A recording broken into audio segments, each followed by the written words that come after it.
Okay, content warning first. We're talking in this video about self-harm and suicidal behavior. This content may be upsetting, particularly if you have BPD, borderline personality disorder, or struggle with these things, but I want you to know that it represents real examples based on decades of doing this work. Okay, here we go. BPD symptom number 5 is recurrent suicidal behavior, gestures or threats, or self-mutilating behavior.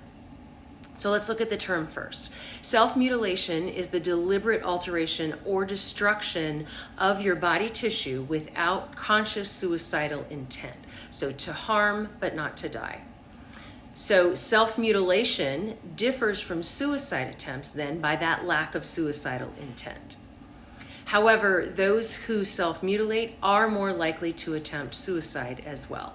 Not all the time, it's not a one-for-one, but there is sort of a correlation there. So if people with BPD who self-injure aren't trying to die, why are they hurting themselves? Well, working with self-injuring patients for over 20 years has revealed a multitude of reasons behind self-mutilating behavior. I can't possibly go through all of them, but let's look at some of those.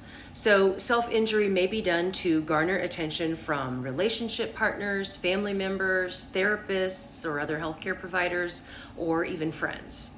Alternatively, it may be done in private and hidden from other people by doing it on areas of the body that are covered by clothing or aren't typically visible in public. It can also be done in an attempt to feel something when a person feels numb, to break out of dissociation and feel alive again. Another impetus behind self-injury for some is to create a physical representation of what they're feeling emotionally, making it real in their minds or visible to others whom they think really don't understand their suffering or what they're going through. Still others may self-mutilate as a way to punish themselves for things for which they blame themselves or perceive that they've done wrong. Now, suicidal behavior may also be done to garner attention, what some people refer to as parasuicidal behavior, or it may be done because someone obviously truly wants to die.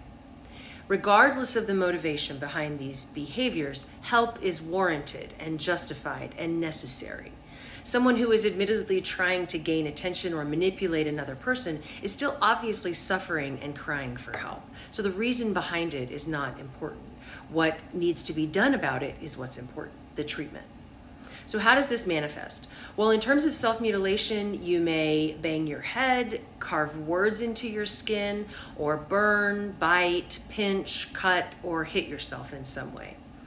As with self-destructive behaviors, there are all sorts of ways to injure or harm yourself, but these are the most common. Now, the ways to commit suicide are also innumerable, so I won't try to list all of those here. But when it comes to suicide, women more often than men attempt suicide across all psychological disorders, but men's attempts are often more lethal. For example, women are more inclined to attempt suicide via overdose, where men are more likely to use a gun. It's estimated that about 8 to 10% of people with BPD commit suicide. Even one death is too many, of course. So keep fighting and seek hope, even the small glimmers of hope that you can catch. If at any point you feel unsafe or have plans to hurt or kill yourself, dial or text 988 on your phone. Give someone a chance to talk you down and share hope and resources with you. It's available, it's out there. Marsha Linehan, the creator of DBT, dialectical behavior therapy, has scars up and down both her arms and was actually institutionalized for about 2 years. And she came up with the most successful treatment for BPD that we know of today. So you're here for a reason, and your life can be different no matter who you are. Now, the quote that goes along with this symptom is, "I don't want to be here." Very face valid. I don't want to be here. Remember that the quote I give with each symptom is to serve as a point of reference as you work on creating an awareness of your patterns and building greater mindfulness around them so you can target them in treatment. Okay, small print. I respect that your experience is your own. Please respect that my description is based on my professional experience and not intended to be the gospel truth. And remember, the behaviors I'm describing are not excuses, but explanations to help you and others better understand BPD. And never forget that you can learn to control your behavior. In fact, you're the only one who can control it.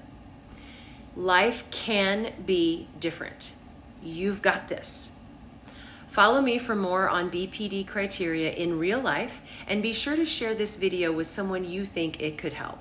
Talk soon.